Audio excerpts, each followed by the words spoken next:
প্রথমত এই আয়োজনের সাথে যারা যুক্ত ছিলেন, যারা পরিশ্রম করে এই আয়োজনকে সাফল্যমণ্ডিত করেছেন এবং যাদের অংশগ্রহণের মাধ্যমে এই আয়োজন অর্থবহ হয়েছে, সে সকল কোমলমতি মাদ্রাসা শিক্ষার্থীদেরকে আমি ধন্যবাদ জানাই।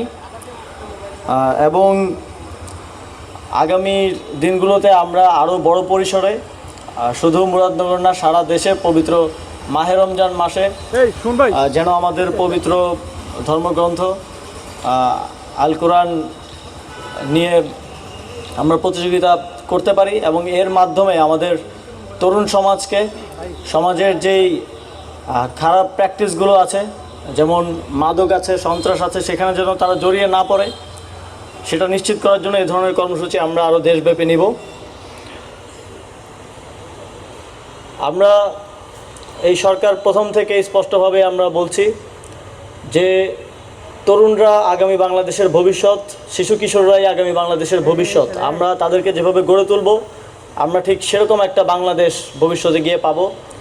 সেই উদ্দেশ্যে তরুণদেরকে মাদক থেকে দূরে নিয়ে খেলাধুলা এবং বিভিন্ন ধরনের শিক্ষা সংশ্লিষ্ট প্রতিযোগিতার মাধ্যমে একটি সুন্দর ভবিষ্যৎ প্রজন্মে গড়ে তোলার লক্ষ্যে অন্তর্বর্তীকালীন সরকার কাজ করে যাচ্ছে। জনগণের পক্ষ থেকে আপনারা তাতে সহযোগিতা করছেন, সমর্থন করছেন, সেজন্য আপনাদেরকে ধন্যবাদ। আপনারা জানেন যে কিছুদিন আগেই কোম্পানিগঞ্জে একটা ঘটনা ঘটেছে।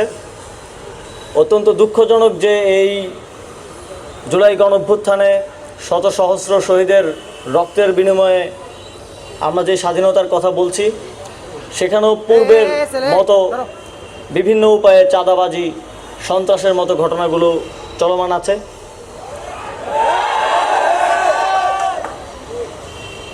আপনারা দেখবেন যে আমরা আসলে ফ্যাসিবাদী শাসনের কারণে এমন একটা পরিস্থিতিতে চলে এসেছি যে অনেকে এখন মনে করে চাঁদা দেওয়াটা মনে হয় আমার দায়িত্ব। আমাকে যে কেউ এসে একটা টোকেন ধরিয়ে দিল, আমার তাকে 50 টাকা দিতে হবে, 100 টাকা দিতে হবে।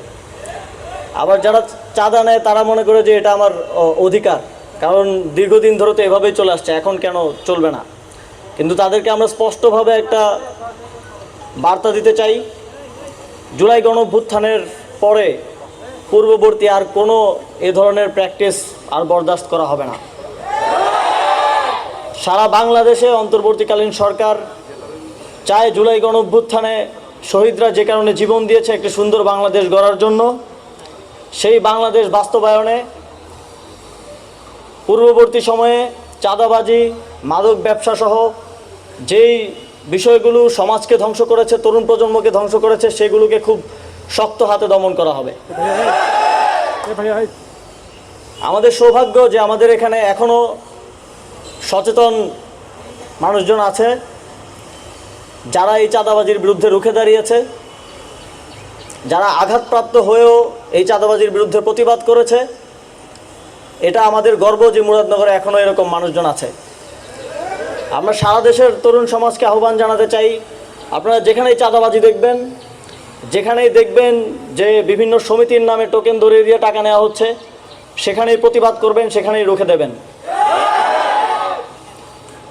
স্থানীয় প্রশাসন, পুলিশ এই চাঁদাবাজদের এবং মাদক সন্ত্রাসদের দমনে কাজ করে যাচ্ছে।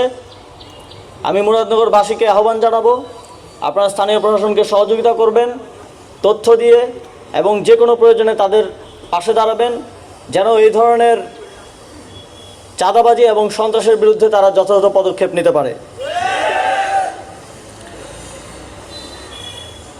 সর্বোপরি আজকে এত সুন্দর একটি কর্মসূচি হাতে নেওয়ার জন্য এবং আয়োজন করার জন্য আমি মুরাদনগর উপজেলা প্রশাসনকে ধন্যবাদ জানাতে চাই, এবং আপনারা যারা এই আয়োজনকে সাফল্যমণ্ডিত করেছেন, অংশগ্রহণ করেছেন, আপনাদেরকে আবারও বিশেষভাবে ধন্যবাদ জানিয়ে আমার বক্তব্য শেষ করছি।